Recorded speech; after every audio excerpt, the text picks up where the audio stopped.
Well, let's make a start then. We've got a few people joining on, and it's very lovely to see people joining. And at any point, if you haven't already, just do say hi in the chat, as I said. So maybe I should just say a little bit. My name's Mark. Hi, Mim. Hi, Mim, joining. Yeah, my name's Mark, and I'm a Zen teacher with our group based in London. We have a Sangha community based in London, but these days we're pretty online and pretty worldwide. So I've done many years of study with our Zen master, Roshi, who lives also here in London. And we have a program within our community of learning to kind of take on the teaching role. So I became a teacher in 2016. What's that now? 9 years. Wow, look at that. 9 years ago. And I became a senior teacher in our group a couple of years ago. So I've been a little bit kind of working in this area for a while. Done a bit of water under the bridge, let's say. And I've been trying to come on here on the Insight Timer and do some talks.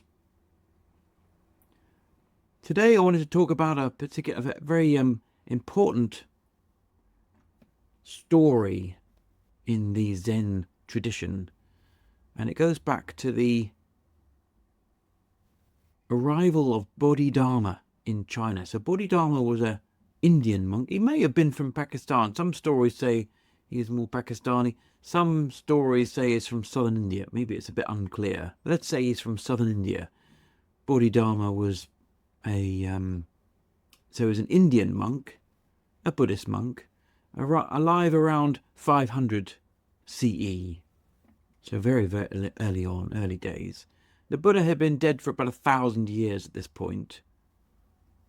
And there'd been a succession of teachers and students throughout the Indian subcontinent. But things hadn't really expanded beyond that. A bit. Some threads and some pilgrimages from various monks and things. But Bodhidharma was the first person, so Zen says really, that took the Buddhist teaching in any kind of main way to China.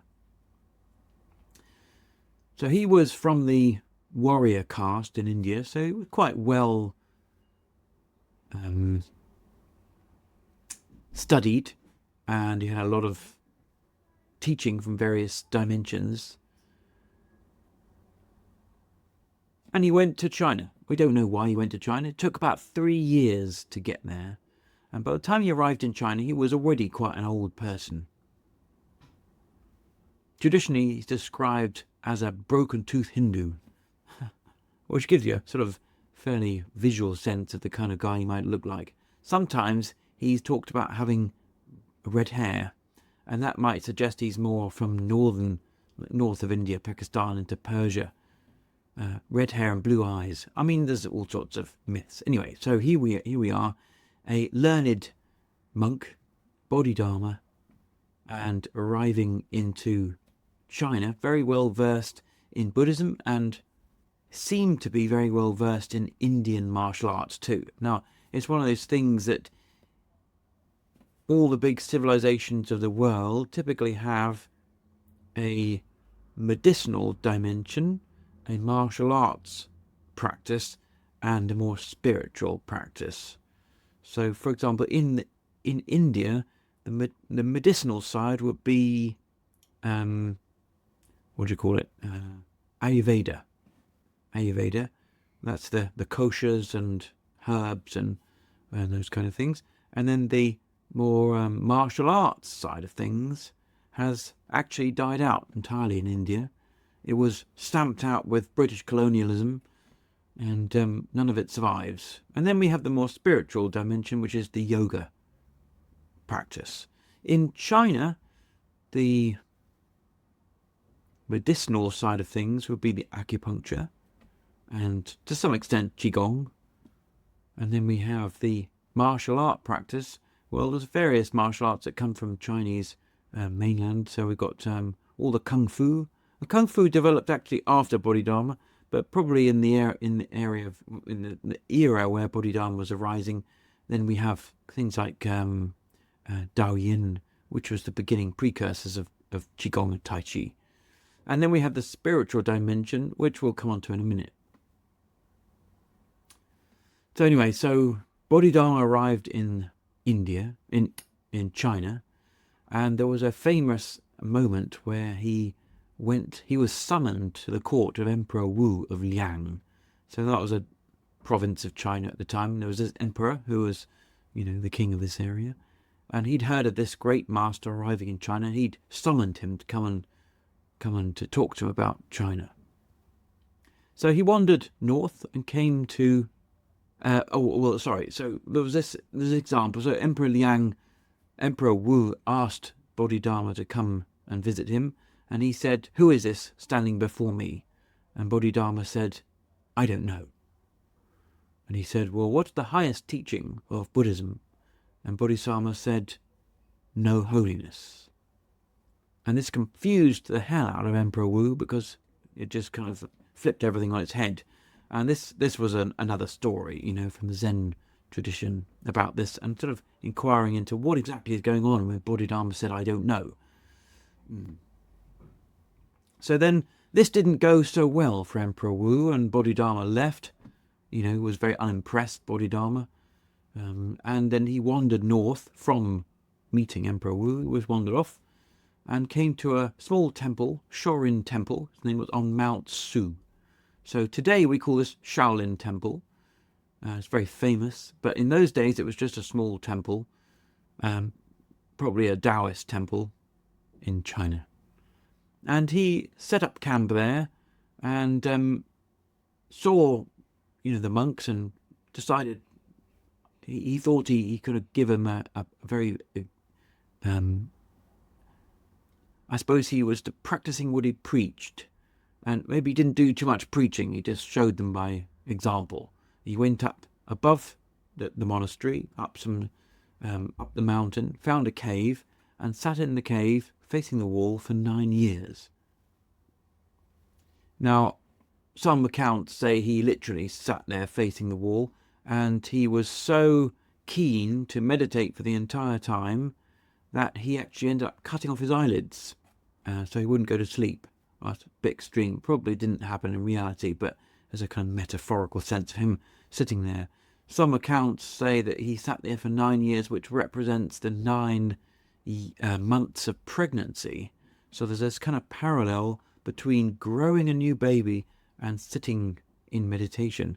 And it sounds a bit weird, but actually there's something there about nurturing a new growth. And this new growth is not a baby, it's actually a spiritual awakening.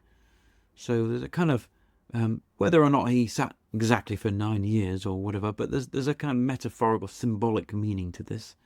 He sat there for a very long time. He probably went down, had a wee and had some food at some point. but was kind of in the cave practicing for 9 years. Now, word got out that there was this incredible master come from India and was doing this, teaching by example, completely there and present and silent, facing the wall. And a guy called Huike, and now it's a Chinese name. I probably can't pronounce it anywhere near as well. In Japan they call him Eka, so let's go with that. Then it's a bit easier to pronounce. So Eka is his name in Japanese. He was a Chinese monk. He'd heard about Bodhidharma and had from childhood had always been interested in spiritual practices. Bit of interested in that side. He read a lot in philosophy and poetry, and studied, and was really, really keen and interested. And he was a young guy at this point. Later he became a Buddhist monk and studied with lots and lots of teachers of various traditions and things, Buddhist teachers.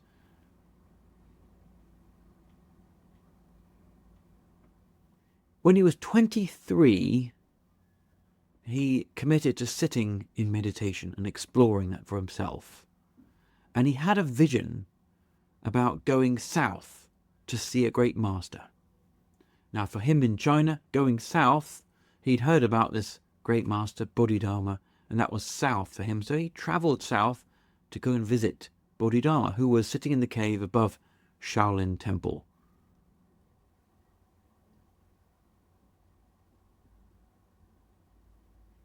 He found Bodhidharma in the cave and said, "Will you teach me?"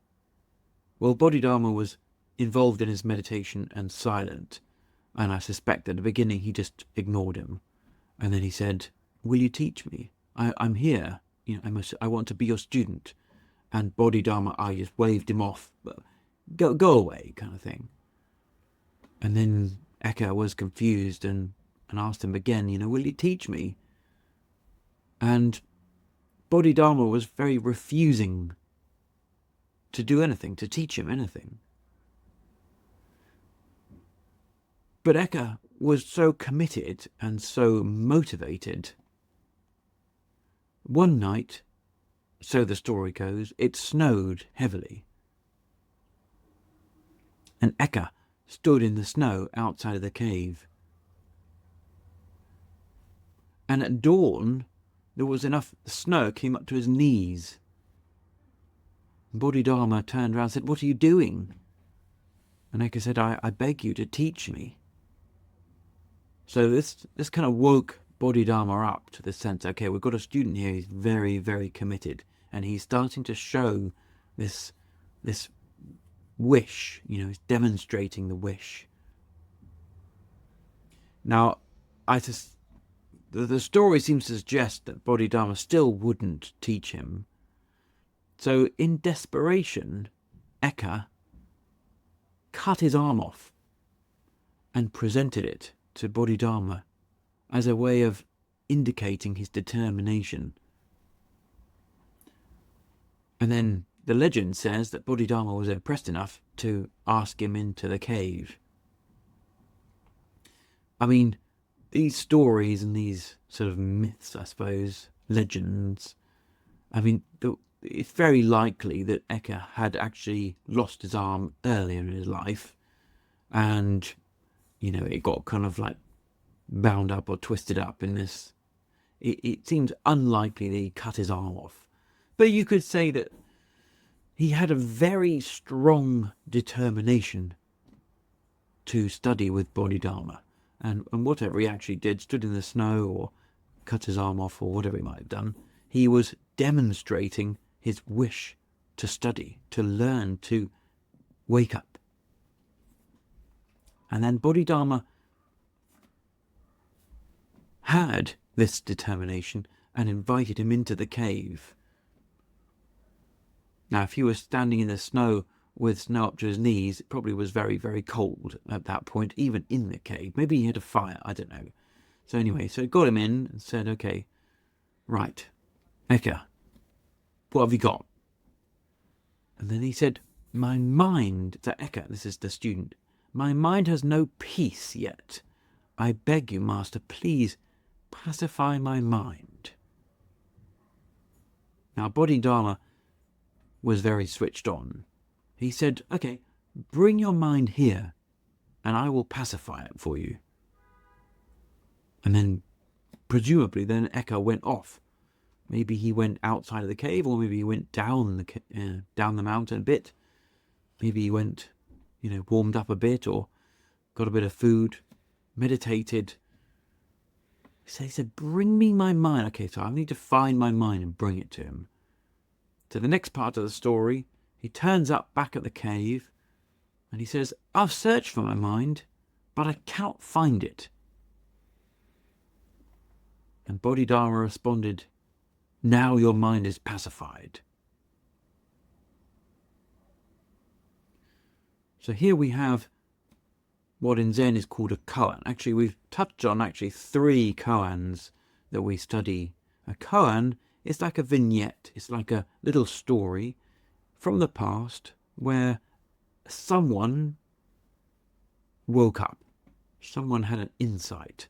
Whether it was a student or a group of students or, we don't know. Sometimes we don't know who it is. But there's a kind of moment where someone had an insight and woke up. The first one in this little story was the Emperor Wu. So Bodhidharma arriving with Emperor Wu. And Emperor Wu asking, "Who is this?" And Bodhidharma replies, "I don't know." And I said, "I don't know. How do we find this I don't know mind?" And then we have this account, right, of Eka trying to raise Bodhidharma's attention and showing his determination to the point where Bodhidharma eventually asks him in. And he said, "Okay, well, what kind of question?" And he says, "My mind has no peace. Please, Master, can you pacify my mind?" "Well, bring your mind here and I'll do it for you." And then Eka says, "Well, I've searched my mind and I can't find it." "Ah, now your mind is pacified." Now, something extremely down to earth and pragmatic about this point, this koan. There's nothing particularly religious, or even, you could probably even argue that there's nothing particularly spiritual about this exchange. There's this sense of Eka coming, okay, so he's showed his determination, but he's still in this jumble of chaos of his mind. There are thoughts, and there are ideas, and there's memories, and there's plans, and all sorts of whirlwind of stuff going on in his mind. I know I want to learn Buddhism, but what the hell is going on here? There's this guy sitting in a cave. He's very famous, but he's just sitting there. He won't let me in. I stood there all night, in the snow, and finally lets me in. It's complete, he's thinking, what he's thinking, "Please, Master, I want to find quiet in my mind." So here we are in the 21st century. We are not in China. We're not standing in the snow. We're not meditating in caves. But yet, so many people that I've come across basically have that same question. My mind is a chaos, a crazy whirlwind of thoughts. How can I find quiet? How can I calm down? Actually, not long ago, someone actually asked me that question. It's just too busy in here. I just want to find some peace and some quiet. And Bodhidharma says very skillfully, "Okay, well, bring me your mind and I'll pacify it for you," knowing full well that you can't bring your mind. You can't. When you look for your mind, what do you find? Well, maybe we could do this in our meditation practice at the end. We're going to look for our mind. But Eka, he couldn't find anything. He couldn't grasp anything to bring. "I searched my mind. I just can't find it. I just can't find anything called a mind." And then Bodhidharma says, "Well, now your mind is pacified."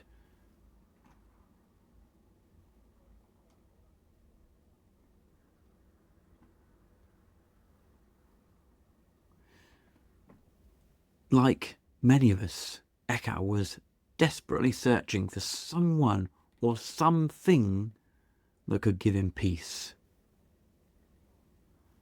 And the mistake here is to think that we can find peace from the outside.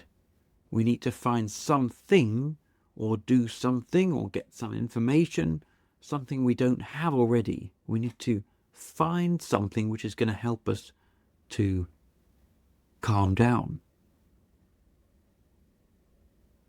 But Bodhidharma pointed him towards himself. "Go look for your mind and I'll pacify it for you." So he's not saying, "Here's a practice, do this." He's not saying, "I have the answer and I'm going to tell you the answer." He's saying, "Go look for yourself. And if you find it, then I'll pacify it for you." But it's a trick, right?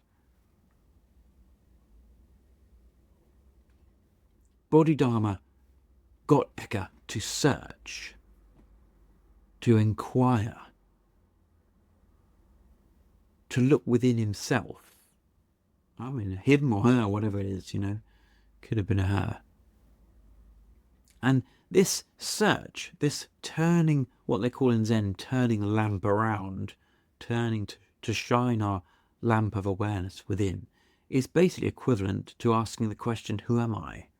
And we have a very strong practice in our group here, Zenways, in London and in the UK. We do a lot of work with this question, who am I? We run 3-day retreats where you can sit together in a group of people from dawn through till dusk, asking and inquiring into this question, who am I? Who am I? And when we look deeply, honestly, earnestly, and we keep looking, eventually we get to this point, I've looked and I can't find this I. Who am I? I, what is this I? I can't find an I. Like, I is it's a concept that exists in a kind of fog. But when you look at the fog, there's just nothing there. It kind of dissolves within your awareness. And then Eka comes back to Bodhidharma and says, I can't find this I.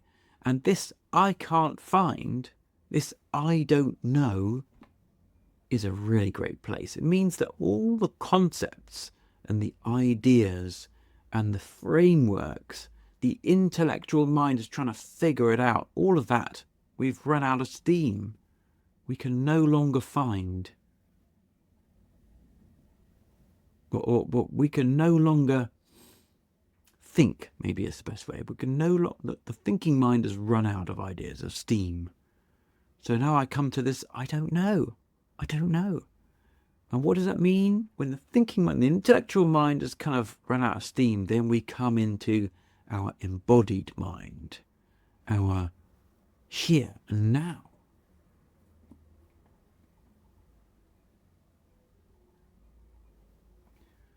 I suppose we could imagine Bodhidharma, this broken-toothed Indian guy who'd been sitting there for some years in the cave at this point, and he'd invited this guy in, and this guy had come with this fairly basic question. My mind is all busy, I want to quiet my mind. Bodhidharma was like, oh God, well that's a bit basic, isn't it? And then he goes through the process. I've looked for my mind, I can't find it. Well, there you go, the mind is pacified. And then maybe he said it quite brusquely and turned back to his cave and carried on sitting. And then Eka, what happened with him? So perhaps he was kind of reeling, oh my God, what does this mean? And he sort of stumbled out of the cave and then kind of sat back down in his meditation practice. Traditionally, this is seen as the moment of waking up for Eka. Eka became a very great teacher and actually took on the the lineage from Bodhidharma. Bodhidharma became the first ancestor of Zen in China, and Eka became the second. And this was his moment where everything shifted and woke up. So the brusque Bodhidharma actually gave him that shift, which got him to really get what this was all about.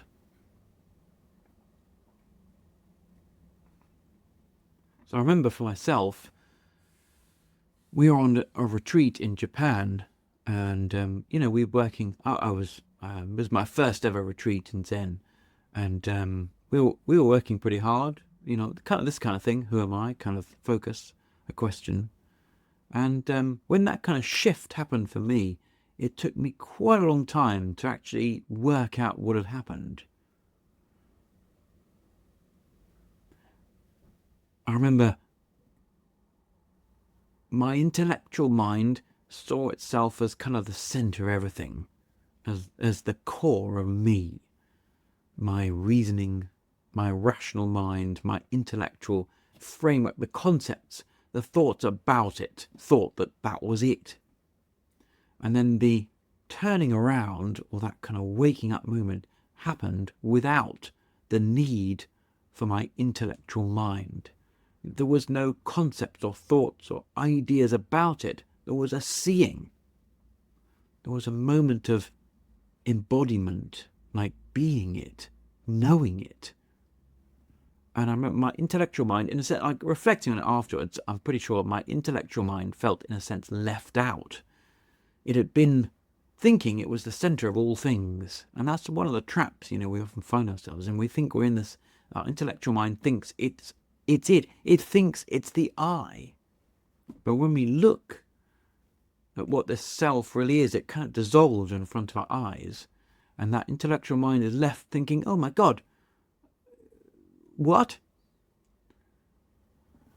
And that's what Zen is pointing at. There's nothing to work out. There's just a dropping into seeing who we really are. So Eka, where is my mind? Is it this or is it that? Bodhidharma says, well, bring me your mind. And Eka says, well, what can I bring? There is nothing to bring.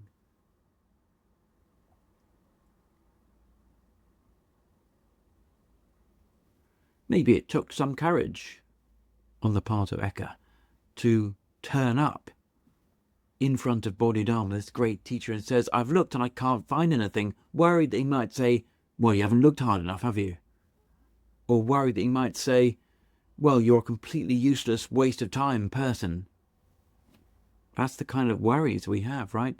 Someone asks us to look deeply into the truth of who you are, and you're worried that what you say might be silly or might be wrong. Perhaps Eka thought he'd failed, and that's also for us when we look at our truth. But in a sense, his intellectual mind had failed, and that's the point, right? So we've run out of steam. And in that point of quote, quote, failure, he actually woke up to his real truth. He found peace.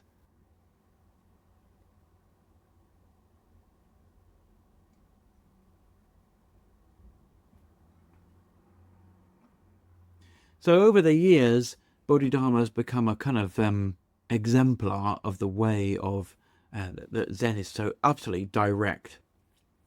There's no beating around the bush. There's a teaching through example, and that kind of brusqueness, I suppose, has become a bit of a thing that's been held up. But not everyone, not every teachers used the kind of very brusque approach. In fact, there was a famous teacher some centuries onwards, a Japanese teacher, Ikkyu, who he was a poet and priest, and he urged teachers not to be as brusque as Bodhidharma. He said it's not for everyone that helpful. In fact, he wrote, don't wait for the man standing in the snow to cut his arm off. Help him now. That was a poem that he wrote.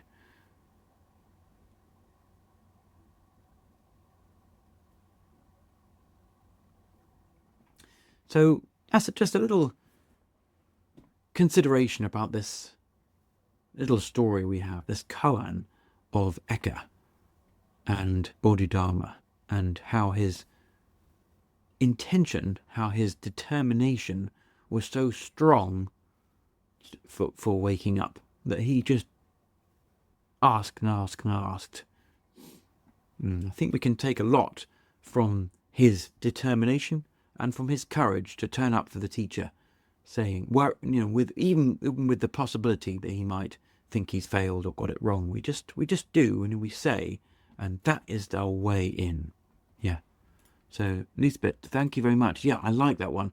Great. So if there's any other comments or thoughts or resonances, or if you think that made sense or doesn't make sense, yeah, please do write that down. It'd be nice to hear from what you thought. I feel like here on the app, it's lovely to think we're part of a community practicing together. And part of what creates a community is actually hearing from each other, at least seeing that we're all here. So please, as part of this coming together of us practicing together, do, make use of the chat.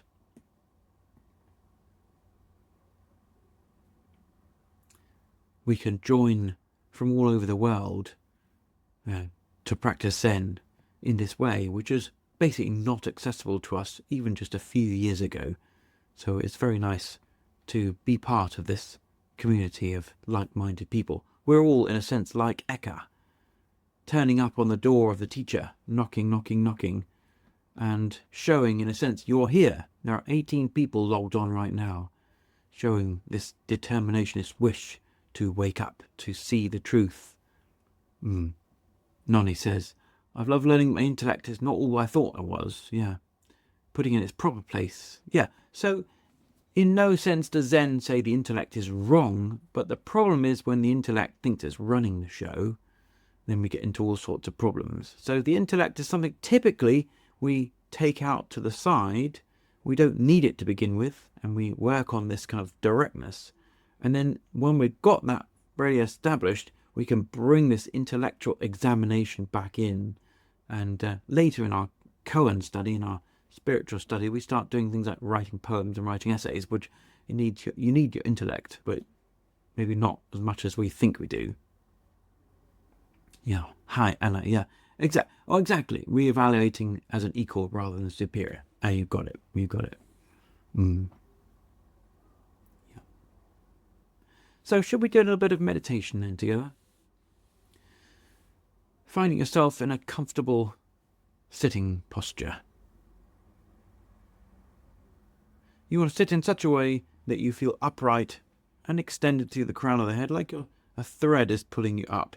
So the crown of the head is somewhat towards the back, so that encourages the chin to go down in. Not this, but we're tucking it down. Then our eyes are lowered, we're looking downwards. You can have your eyes a little bit open, or you can let your eyes close.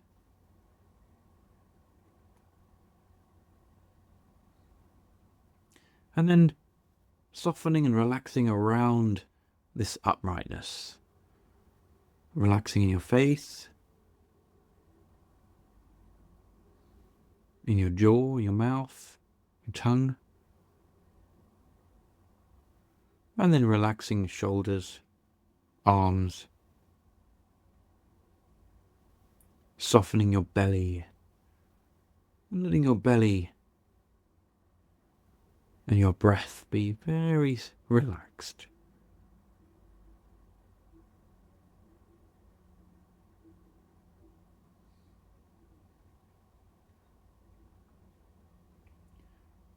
We practice what's called zazen. Zazen. Za is a Japanese word, means sitting. Zen, well, that really means meditation, really. So we practice sitting meditation. Some schools of Zen have taken the example of Bodhidharma, sitting in the cave facing the wall, and make that their practice. They sit facing the wall. And other schools of Zen, like the school that I come from, the Rinzai school, they typically face, well, they basically don't face the wall, they face inwards from the room.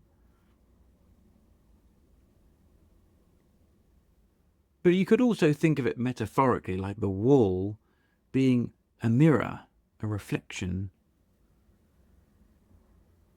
And we do, as I mentioned, we turn the lamp around.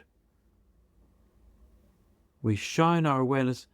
In normal life, we're shining our awareness maybe outside on what we're looking at, what we're seeing, hearing. But we're turning this attention within.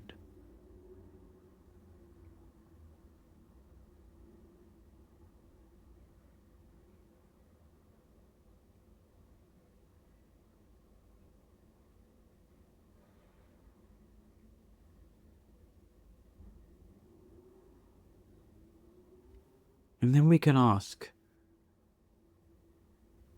what is this mind? All of us have busy minds. There is no question that at periods of our life our mind is busy. Now, lots of thoughts and busyness in the mind does not make you a bad meditator, So many people say to me, "Oh, I can't meditate, my mind's too busy." And I think that's in no way an indication of how good your meditation is, how busy your mind is.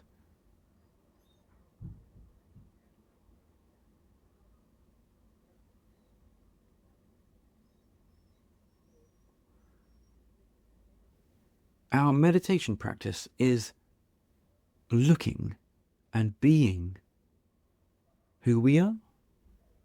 And if your mind's busy, then your mind's busy. We can't make ourselves be anything else.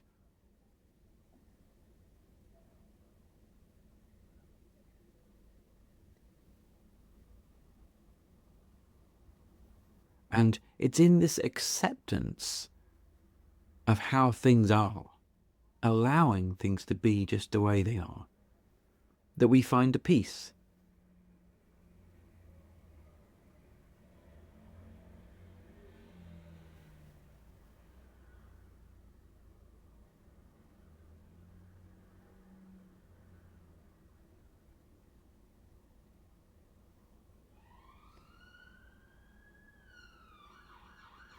Yes, the thoughts sweep us up and we get caught up thinking about certain things. And that's not so helpful. We've basically gone somewhere else. Instead of being here right now, we're thinking about what we might cook for dinner, or we have to go to the shops, or whatever it might be. So if you find yourself thinking, not having thoughts, but thinking about things, like following the chains, then just let them go and come back.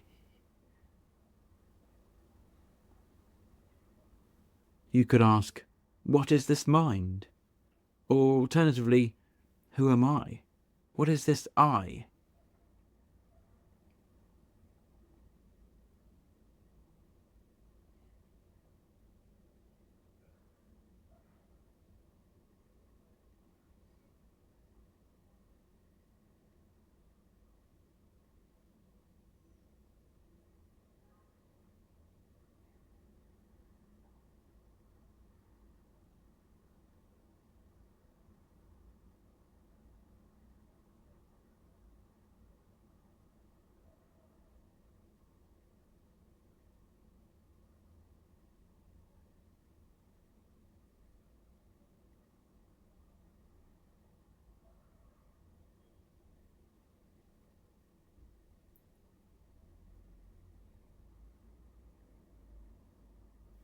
Allowing our determination, our energy, motivation for greater awakening,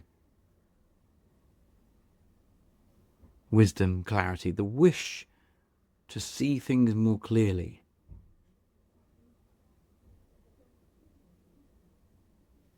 To energize our practice now. To help you to look honestly and earnestly at your experience.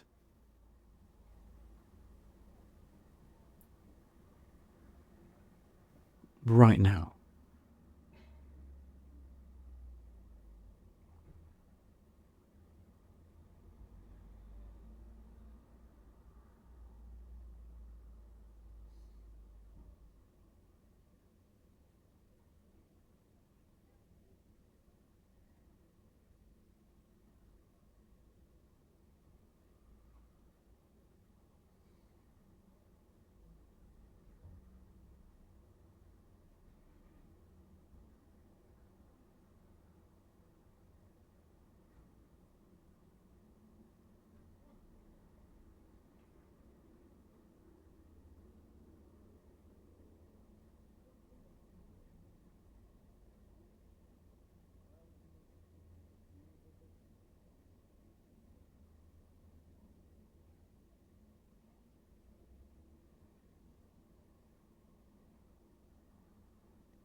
There's nothing we need to think about, or work out, reason through.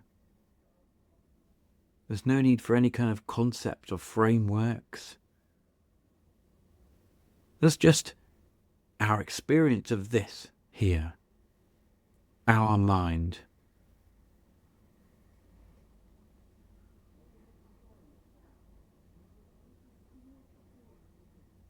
This very gentle, kind acceptance of here, not wanting to be anywhere else.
I think it's very reassuring to know that when your mind is whirring at 1,000,000 miles an hour, that's not an impediment to meditation, to practice. It's not a problem. It doesn't make us a bad meditator. Our job is to just be, to just allow, not wanting anything else.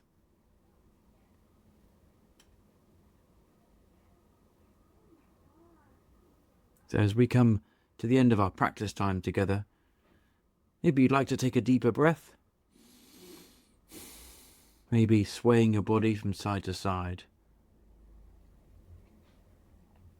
And then when you feel ready, allowing your eyes to lift. And we offer the merit of our practice today to all living beings. May they all feel safe, may they all be well, may they all be content and find liberation.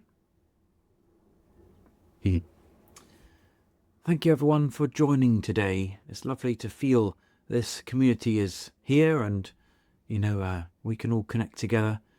I'll be doing these talks. It's been Wednesdays recently, sometimes it's Mondays, but Wednesdays at around 2 p.m. UK time. So do feel free to come back and join in again, find this community again. And of course, if you want to offer a donation in exchange for today's class, very easy to click on the donate button. That'd be very appreciated and welcome. Yeah, and I really wish you a fantastic rest of your day. Thank you so much for coming. And see you next time.